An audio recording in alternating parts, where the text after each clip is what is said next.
नमस्कार मित्रांनो,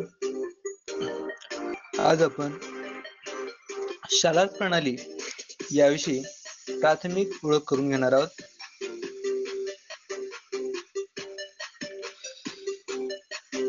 शाला प्रणाली ही महाराष्ट्र शासनाने आपल्या शालेय शिक्षण विभागाच्या वेतनासंबंधी एकीकृत वित्तीय प्रबंधन प्रणाली म्हणजेच इंटिग्रेटेड फायनान्शियल मॅनेजमेंट सिस्टीम म्हणजेच आपण म्हणतो याला IFMS अंतर्गत टाटा कन्सल्टन्सी सर्व्हिसेस च्या सहाय्याने शालेय शिक्षण विभागात अंतर्भूत करण्यासाठी विकसित केली आहे. सर्व कर्मचारी व त्यांचे वेतन यांचा एक सामायिक डेटाबेस असावा हा यामागील महत्त्वाचा हेतू. सेवार्थ या प्रणालीच्या यशानंतर शालार्थचा विकास झाला. सुरुवातीला महाराष्ट्रातील 4 जिल्ह्यांमध्ये प्रायोगिक तत्वावर या प्रणालीचा वापर करण्यात आला. यामध्ये ठाणे, पुणे, मुंबई, लातूर या जिल्ह्यांमध्ये या प्रणालीचा वापर सुरू आहे आणि इतर जिल्हे सुद्धा या प्रणालीचा वापर करत आहेत. ही कागदविरहित वेतन देयक निर्माण करणारी प्रणाली अनेक दृष्टीने उपयोगी ठरणार आहे. शालार्थ मधील काही कार्याचे टप्पे पाहूया. पहिला टप्पा आहे कॉन्फिगरेशन म्हणजे शाळेचे कोड तयार करणे. त्यानंतर दुसरा टप्पा आहे सिस्टीम अप्रूव्हल म्हणजे शाळेसाठी प्रणालीतून मान्यता घेणे. त्यानंतर तिसरा टप्पा आहे पोस्ट क्रिएशन म्हणजे शाळेसाठी पद निर्मिती करणे. चौथा टप्पा आहे डाटा एंट्री म्हणजेच शिक्षक माहिती भरणे. आणि चौथा डाटा एंट्री आणि पाचवा आहे बिल जनरेशन म्हणजे देयक निर्मिती.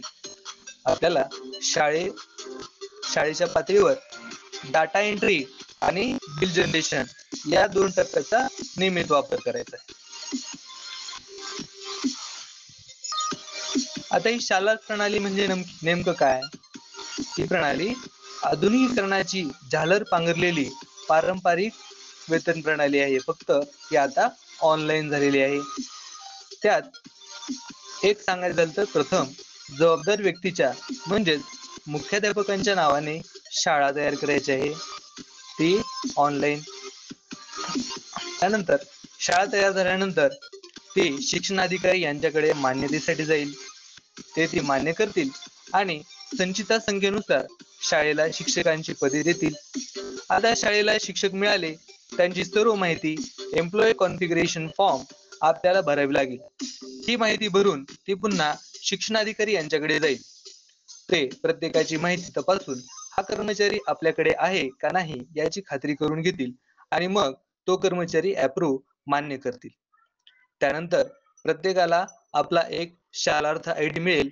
हा ID आपली सर्व्हिस असेपर्यंत कायमचा राहील. मग त्या IDच्या सहाय्याने त्यांचे भत्ते, कपाती म्हणजेच अलाउन्सेस, डिडक्शन, लोन्स यांची माहिती भरता येईल. अशी शाळेतील सर्व शिक्षकांची माहिती भरावी लागेल आणि त्यांचा पगार तक्त्यासाठी एक ग्रुप म्हणजेच बिलिंग ग्रुप बनवून शाळेचा पेरोल ही आपल्याला बनवता येईल. आता या शालार्थ प्रणालीचे फायदे काय आहेत पाहूया. 1. देयक निर्मिती, देयक प्रस्तुतीकरण, देयक लेखापरीक्षण, कर्मचारी वेतन या सर्व गोष्टी इलेक्ट्रॉनिक माध्यमातून होणार आहेत. त्यामुळे वित्तीय शिस्त निर्माण होण्यास मदत होणार आहे. 3. वेतन निश्चित तारखेला मिळू शकणार आहे. 4. प्रत्येक महिन्याच्या 1 तारखेला या प्रणालीद्वारे वेतन मिळणे हे अपेक्षित आहे. 5. वेतनाची लांबलचक चालणारी प्रक्रिया अचूक आणि आटोपशीर होण्यास मदत होणार आहे. मेकर चेकर या तत्वावर ही प्रक्रिया उभी आहे. अचूक देयके आणि यामुळेच अचूक देयके निर्माण होणार आहेत. आणि या प्रणालीमुळे वेतनाचा इतिहास अगदी सहज उपलब्ध होणार आहे. त्याचप्रमाणे कर्मचारी महाकोश निर्माण होईल.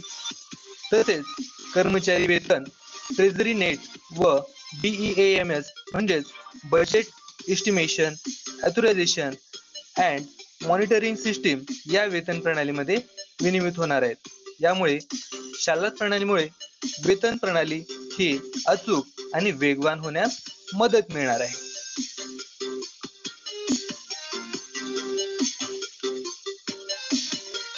हा व्हिडिओ पाहिल्याबद्दल धन्यवाद. यापुढील शालार्थ संबंधित म्हणजे शालार्थ ओळख याविषयी पुढील व्हिडिओ म्हणजेच भाग 2 पाहण्यासाठी आमचे चॅनल सबस्क्राईब करा. तसेच आमचा ब्लॉग www.lncschools.blogspot.in यावर नेहमी भेटत राहा.